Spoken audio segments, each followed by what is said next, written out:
สวัสดีครับคุณผู้ชมครับในวันนี้ที่บ้านไร่สายทองของเรานะครับผมจะมาปลูกไผ่ตรงลืมแรงนะครับ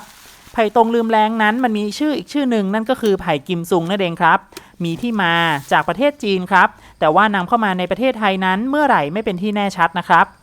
สาเหตุที่มันได้ชื่อเรียกว่าไผ่ตรงลืมแรงนั่นก็เพราะว่ามันทนแรงได้ดีครับไผ่ชนิดนี้มีข้อดีนั่นก็คือปลูกแล้วโตไวแตกหน่อง่ายให้หน่อดกแล้วก็ทนความแรงได้ดีนั่นเองครับทางประเทศไทยของเราจึงตั้งชื่อมันว่าไผ่ตรงลืมแล้งครับในขณะที่ไผ่ชนิดอื่นๆนะครับในช่วง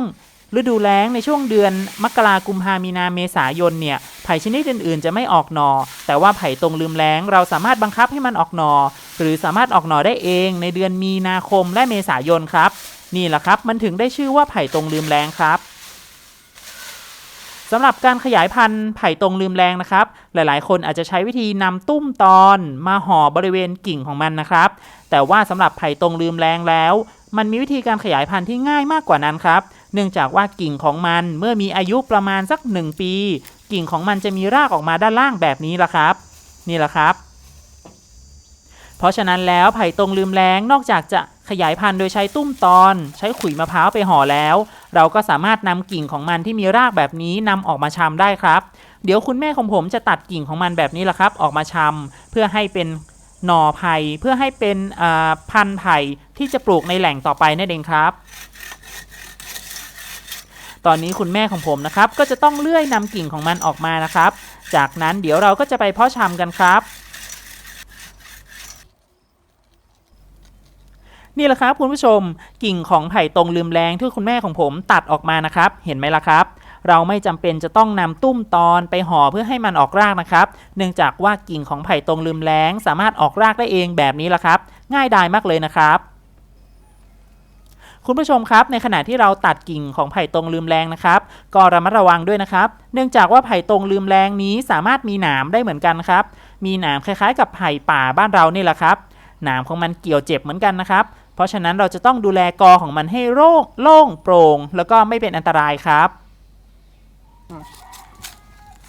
หลังจากที่ได้กิ่งของไผ่ตรงลืมแล้งมาแล้วคุณแม่ของผมก็จะนำมาใส่ถุงเพาะชำครับนำดินไม่ว่าจะเป็นดินเหนียวดินร่วนก็ได้นะครับแต่ไม่แนะนำให้ใช้ดินทรายนะครับดินร่วนปนทรายไม่แนะนำนะครับเนื่องจากว่าดินชนิดนั้นจะอุ้มน้ำได้น้อยจะทำให้เราเสียเวลาในการรดน้ำนั่นเองครับอย่างที่เห็นนี้คุณแม่ของผมใช้ดินร่วนนะครับดินร่วนปนดินเหนียวนิดหน่อย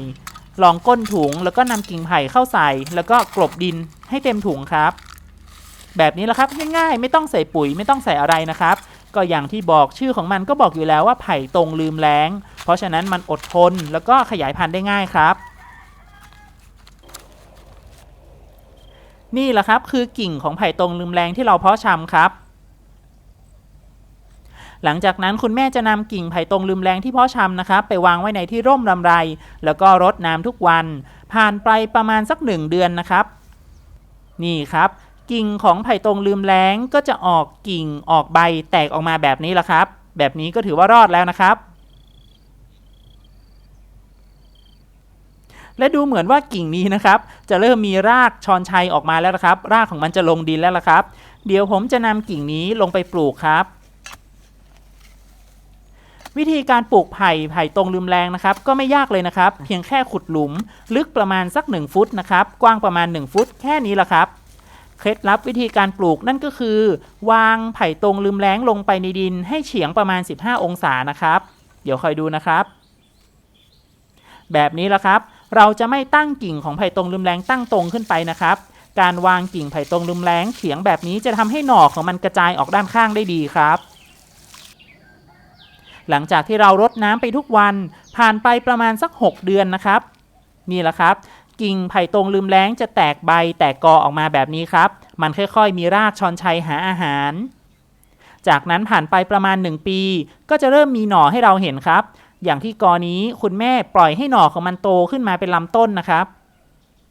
นี่แหละครับในช่วงปีแรกๆนะครับเราควรจะไว้หน่อให้มันเป็นลำต้นนะครับซึ่งลำต้นนี้จะเป็นตัวที่จะออกหน่อในช่วงปีต่อๆไปหรือในเดือนต่อๆไปนั่นเองครับและอย่างที่เห็นนี้ไผ่ตรงลืมแล้งมีลำต้นที่ใหญ่นะครับเพราะฉะนั้นกิ่งของมันก็มีขนาดใหญ่เหมือนกันกิ่งแบบนี้ก็สามารถนำไปทานได้ครับเนื่องจากว่ามีขนาดใหญ่เลยละครับ คุณลักษณะพิเศษของไผ่ตรงลืมแรงนะครับลำต้นของมันมีลำต้นขนาดใหญ่ผิวมันลำต้นสูงนะครับแล้วก็มีเนื้อไม้ที่หนาแบบนี้แหละครับเห็นไหมล่ะครับสีเขียวสดสวยงามครับสามารถนำไปทำเฟอร์นิเจอร์นำไปทำกระท่อมได้ครับลองมาสังเกตเนื้อไม้เห็นไหมล่ะครับเนื้อไม้ไผ่ตรงลืมแรงที่คุณพ่อของผมตัดออกมาเนี่ยมันมีความหนาประมาณ 1-2 นิ้วเลยนะครับถือว่าหนามากๆเลยนะครับแล้วก็มีความเหนียวมากๆด้วยมีความแข็งแรงครับนี่แหละครับสำหรับใบของไผ่ตรงลืมแรงนะครับมีขนาดใหญ่พอประมาณครับสามารถนำไปห่อทำขนมทำบ้าจ่างได้ครับและที่สำคัญนี่แหละครับหน่อไผ่ตรงลืมแรงครับสำหรับทางภาคกลางมักจะนิยมทานหน่อไผ่ตรงลืมแรงที่มีความสูงขึ้นมาสักนิดนึงนะครับแต่ว่าทางภาคเหนือมักจะทานขนาดประมาณนี้ครับขนาดที่กำลังอยู่ในดินโผล่จากดินมานิดเดียวครับเดี๋ยวผมก็จะเก็บชะอมนะครับไปแกงกับหน่อของไผ่ตรงลืมแรงเป็นอาหารที่อร่อยของทางภาคเหนือเลยละครับ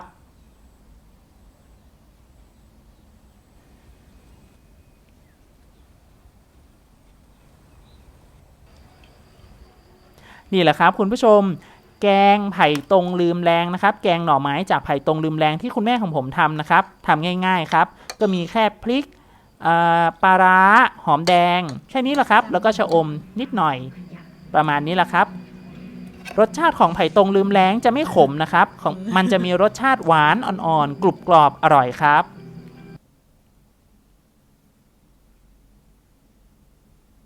นี่แหละครับคุณผู้ชมสำหรับการปลูกไผ่ตรงลืมแรงนะครับไม่ยากเลยเห็นไหมล่ะครับเนื่องจากว่าชื่อของมันก็บอกอยู่แล้วว่าไผ่ตรงลืมแรงมันจึงมีความอดทนมากๆเลยนะครับทนแล้งได้ดีทนน้ำท่วมได้ระยะเวลายาวนานครับแต่ข้อเสียอย่างหนึ่งของไผ่ตรงลืมแล้งนั่นก็คือเมื่อมันมีอายุมากขึ้นแตกหน่อมากขึ้นเรื่อยๆเนี่ยลำต้นบริเวณโคนรากของมันจะลอยครับนั่นก็คือมันไม่ยึดเกาะมันไม่ชอนชัยลงใต้ดินนั่นเองครับเพราะฉะนั้นเราควรจะไว้กอของมันให้มีลำต้นพอประมาณนะครับเพื่อช่วยค้ำจุงพยุงมันนั่นเองครับหรือว่าควรจะปลูกหลายๆกอให้อยู่ใกล้กันครับเพื่อให้กิ่งของมันสามารถพยุงกันได้ครับ